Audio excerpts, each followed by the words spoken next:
Hi, my name is Dr. Amy Pearlman. I'm a board-certified urologist with expertise in sexual, hormonal, and genitourinary health, and I'm co-founder of Prime Institute in Miami, Florida.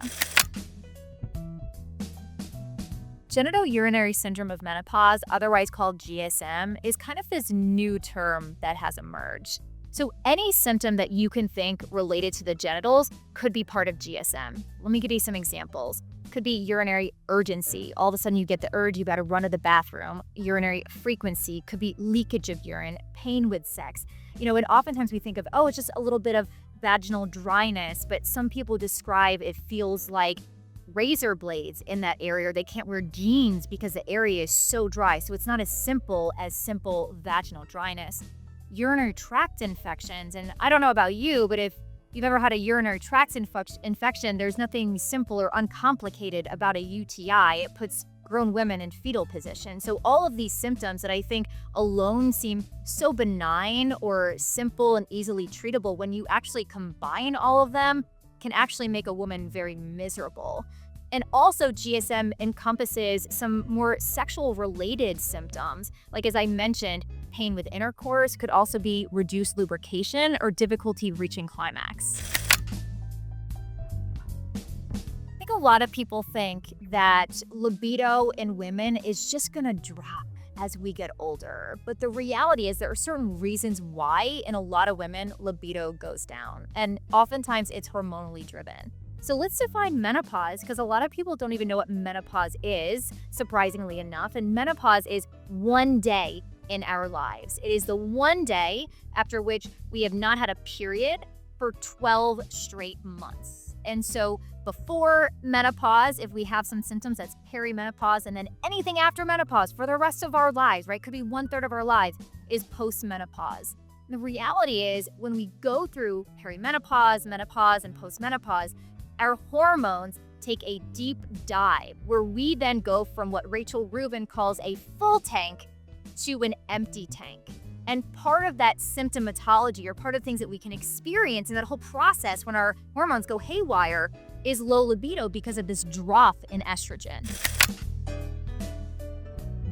It is so important that people and you understand the differences between systemic hormone therapy and vaginal hormone therapy, because even though a lot of women will actually be on both, they each serve different purposes. So in this discussion of hormone replacement therapy, or HRT, for women going through perimenopause and menopause, let's talk about the typical systemic agents that are used. We're talking estrogen, progesterone, and potentially testosterone as well, right? Those are medications that typically are delivered via like a cream or a patch, and they interfere, or they interact or provide benefit throughout our bodies, right? From the brain to the tip of our toes, right? So that's what we think about as systemic hormone therapy. When we talk about vaginal hormone therapy, we're typically talking about vaginal estrogen, could be DHEA, which ends up turning into testosterone and estrogen, or even local testosterone therapy. The big difference is in the absorption and where they're applied, right? So the systemic hormone therapies, you might apply it like on your lower abdomen or your leg, whereas the vaginal hormone therapies, shocker, we apply them to the vaginal and vulvar tissue. So the application is different and the absorption is different. So for vaginal hormone therapy, there really is no significant systemic absorption when you just apply it to the vaginal, area. And so it's working locally on the vaginal tissues to improve symptoms associated with genitourinary syndrome of menopause. So it's really interesting when we talk about this distinction between systemic and local vaginal hormone therapy. And a lot of women are more and more increasingly getting on systemic hormone therapy, but in a lot of women, it's actually not enough. So interestingly, a lot of women need to also be on vaginal hormone therapy in addition to their systemic hormone therapy regimen. Now, also, I do want to mention that some women don't want to be on systemic hormone therapy, or maybe they're not candidates, or maybe they're, over 60, maybe they're after 10 years after menopause, and they're just not great candidates for systemic hormone therapy. There is essentially no single woman who is not a candidate for local vaginal therapy. So kind of to summarize that discussion, some women are just on systemic, some women are on just vaginal hormone therapy, and a lot of women actually take both of them. One of the mainstays of keeping the local vaginal tissue healthy is going to be vaginal estrogen. But not everyone is interested in using vaginal estrogen. They might be nervous for certain reasons, or maybe they're not a candidate for some reason. Now, with the caveat that most women are going to be candidates for vaginal hormone therapy. Other therapies that are non-hormonal that people still need to know about because they can be used either separate or in combination with hormone therapy are going to be things like lubricants and moisturizers. If you think about lubricants, I mean, the role of lubricants is going to be when someone is sexually active, right? So you're not going to use that necessarily on, like a daily basis, unless you're having sex on a daily basis.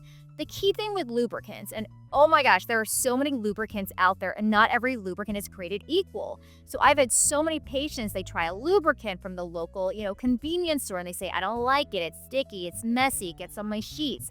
Is you gotta try a lot of different ones, right? So things to look out for when it comes to a lubricant, if you're wearing condoms, make sure it's, compatible with the condoms that you're using. Make sure it's pH balanced because the last thing we wanna do with these products that we're applying to that tissue is mess up the pH of the vaginal tissue. And you also wanna look at things that you don't want in the product. So if I think about going to like a grocery store and going down the health food aisle, which by the way is one of the unhealthiest aisles in the grocery store, think about all the cool looking protein bars that have, chocolate brownie and caramel, and they sound so delicious, and then they end up tasting like cardboard, and they're very unhealthy options. But the marketing tries to make us think that they're super healthy. Take that analogy and think of it the same way when it comes to lubricants, right? So we want minimal ingredients in the lubricants. We really don't want to use products that have fragrances. And if they do, we want to make sure that they meet certain requirements, that they're safe for us, right? And we want to make sure we're not using products that have parabens, that have glycerin. Glycerin can actually increase risk for yeast infections in some folks. And oftentimes the more ingredients that are in these products, they can impact the sensitivity of our tissues, right? So I want to make sure that we're getting good quality lubricants. Now we have moisturizers. Think about moisturizers for our hands, right? Think about moisturizers for our face. These are things that, when I have dry hands, if I put a moisturizer on once and never again, guess what? My hands are gonna get dry again, right? So these are things that people would use on a regular basis to increase the moisture in their tissue, and they certainly play a role as well. And I would say the same recommendations I have for lubricants also apply for moisturizers. And then we have the vaginal hormone therapy, right? Which is really getting at the underlying estrogen deficiency of the tissue. So all of these therapies I'm describing can be used alone as well as in combination with each other, depending on the circumstance. I find testosterone therapy in women to be a fascinating topic. And what I love about this whole concept of testosterone is we actually have a good amount of research to support its use in women, and more research is coming out every day to support the use of testosterone. Now, I'm gonna blow your mind right now. Women have more testosterone in their bodies than they do estrogen. I'm gonna say that again. Women have more testosterone in their bodies than they do estrogen. We think about these hormones, estrogen, testosterone, as sex hormones. Folks, they are brain hormones. And in women, we actually have a lot of evidence to support the use of testosterone to help with libido. But if someone has a fine libido or they're not worried about libido, it doesn't mean that that woman wouldn't benefit from testosterone, because remember, these are also brain hormones. So, testosterone can be helpful for libido as well as women who want to maintain their muscle mass. I mean, there are so many ways that testosterone can be helpful, even outside of sexual health.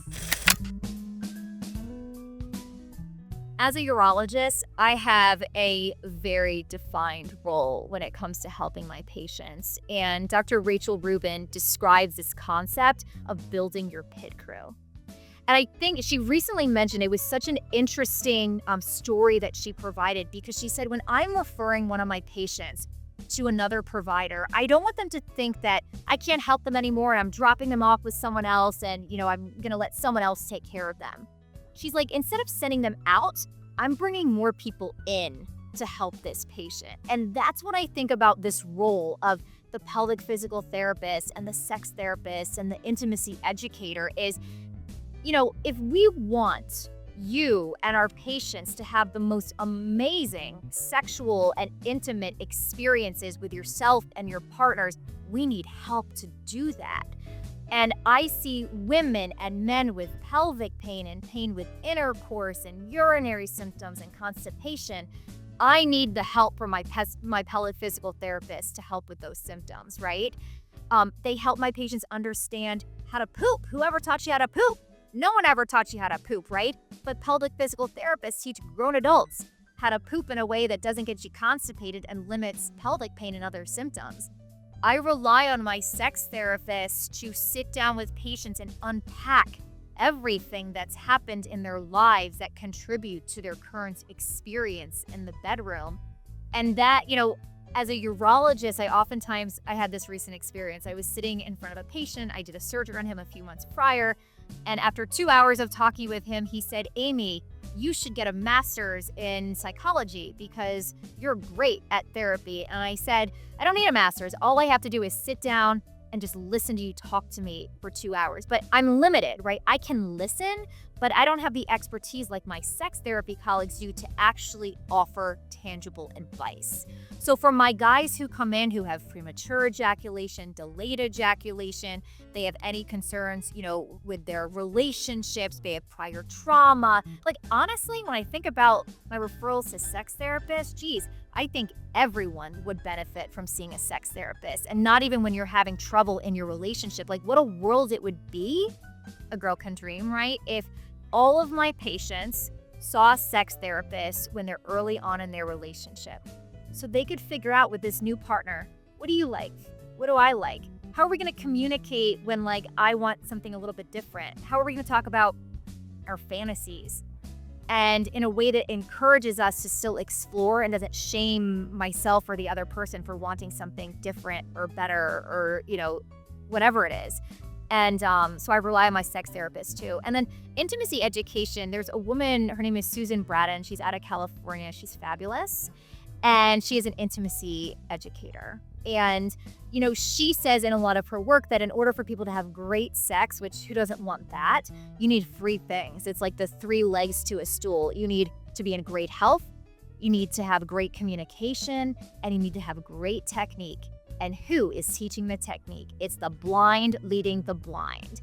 And as a urologist, I don't have the expertise to teach my patients technique. It was so funny. I was recently in my clinic, and I have a sex toy room in my clinic, and I was educating one of my male patients on a product I recommended. And I'm like, I recommend a certain position. I don't know the name, but I'm moving my body in all sorts of directions, trying to show him what I recommend.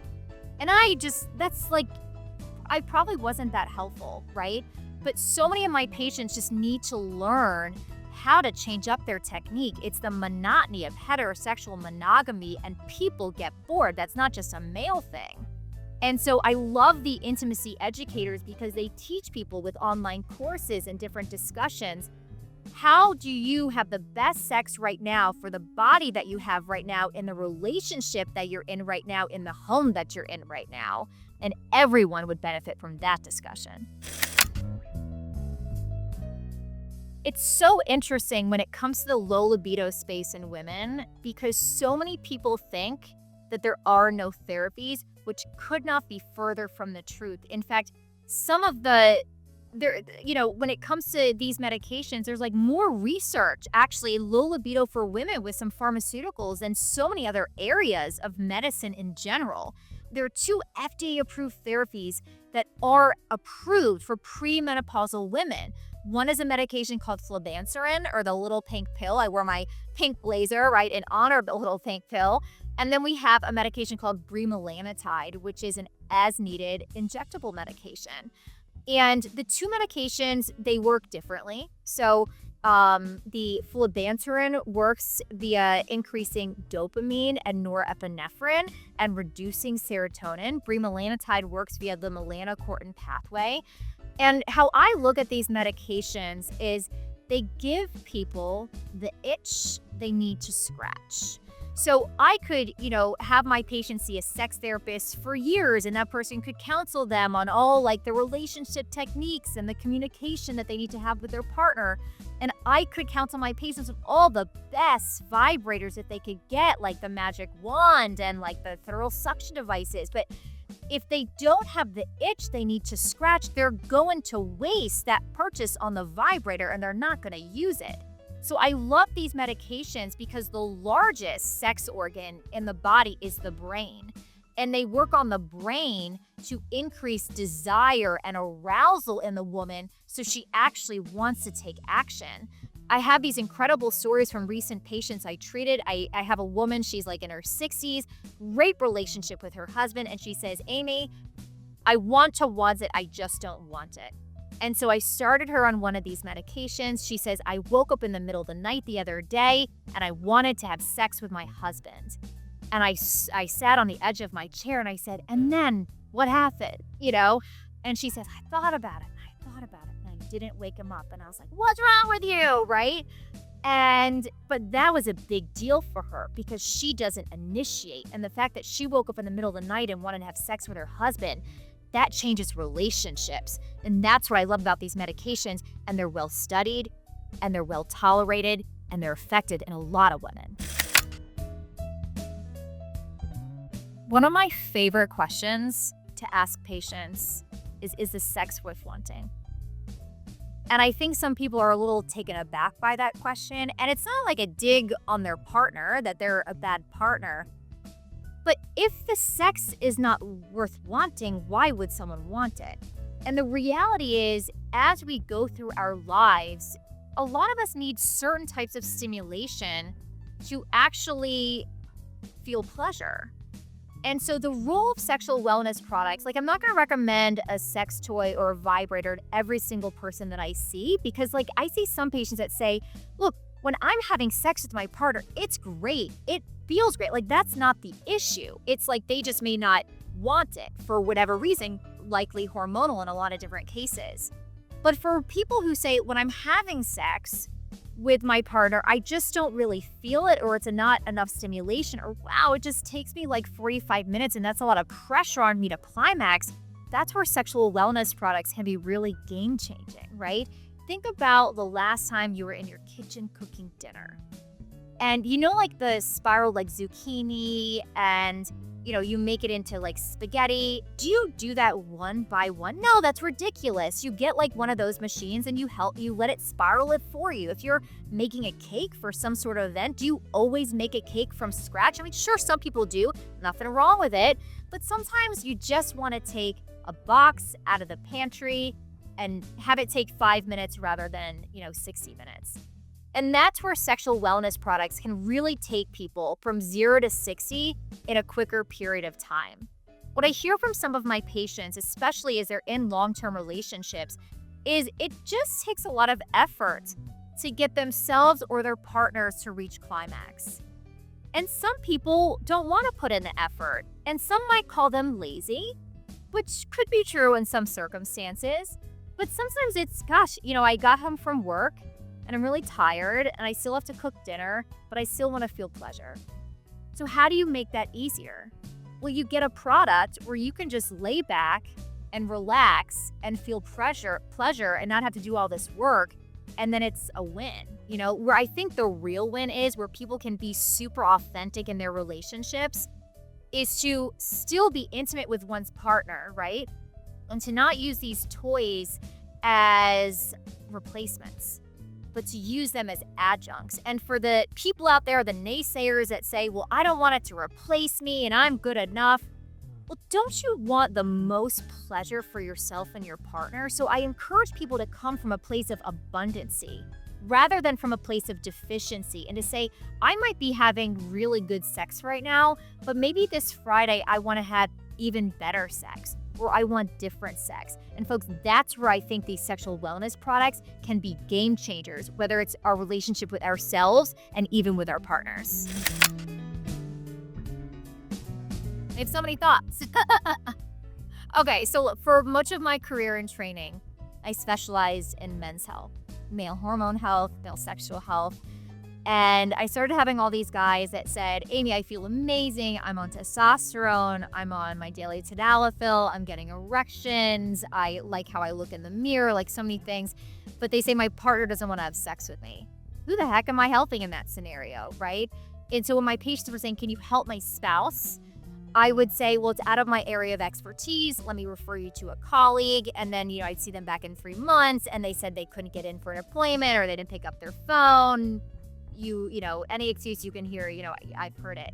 And so I kind of said to myself, because I do a lot of educational seminars in the community, and guess who shows up? The women show up. The women show up to the seminars, even if it's completely unrelated to women's health. And I had an epiphany and I said, I have to start showing up for the women. And so a lot of what we're discussing today is on women's health, which was not a big part of my training. But guess what? I'm curious enough and I know there's a need where I've made it my job to learn how to treat women. Because if I'm only helping the man, and obviously I help couples that are not in heterosexual relationships, but just in this scenario, sexual health is a couple's thing, which means we have to help both people.